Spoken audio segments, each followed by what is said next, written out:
K-State Research and Extension. We have a gardening 911. We're hoping that you can help us. Here's the deal. We've all been home a lot and have a little bit of time on our hands. Plus, I've always wanted to have a garden and I never have. So, is it too late for me to start?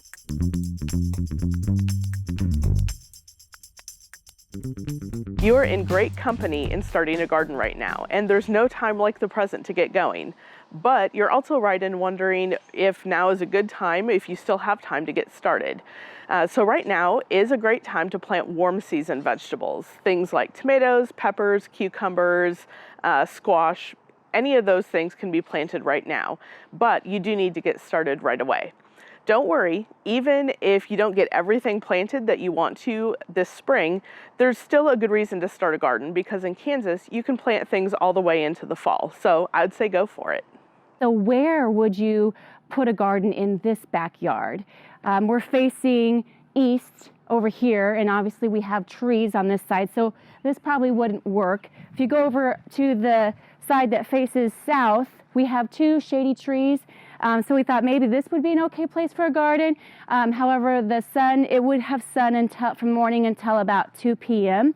But on the other side, so the side that faces north over here, this is a pretty nice stretch of grass. And as you can see, I'm being blinded by the sun. So it actually would have sun from the morning until 7:30-ish or 8 at night. You've already done a great job thinking about potential spots for your garden, and you're on the right track considering how much sun they're getting. So I think any of your potential spots have adequate sun because you need at least 6 hours of full sun for a successful vegetable garden. I would challenge you to think about a couple of other things too. If you're looking at a garden location near your trees, you may consider a raised bed because the tree roots are going to compete with the roots of your vegetable plants. Another thing to think about is whether it's easier to water in one particular spot or another spot, simply because if you can't get water to your garden, again, you're not going to have very much success in Kansas. The last thing with your garden site that you might think about is when it rains, does water tend to stand or run through any of the particular locations that you're considering? If so, you may want to choose a different spot. We also have furry friends. We have 4 furry friends. One is more like a horse. They like to dig holes in our yard, so that's something else. And here's a few of our furry friends, a couple of them. Say hi, Poppy.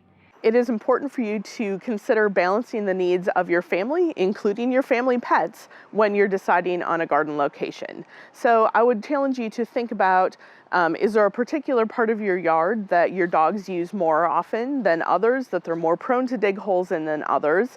And how else does your family use your yard area? You may strongly want to consider raised beds or a fence or both if you think that it's not very likely that you're going to be able to train your dogs to not dig in your garden area because all of us like to dig in soft, fluffy soil, including our pets. So you may want to consider a fence of some sort, no matter where you end up putting your garden. Thanks for calling us with your Garden 911. I hope this helped you out a little bit, and we look forward to seeing the progress of your garden throughout the year.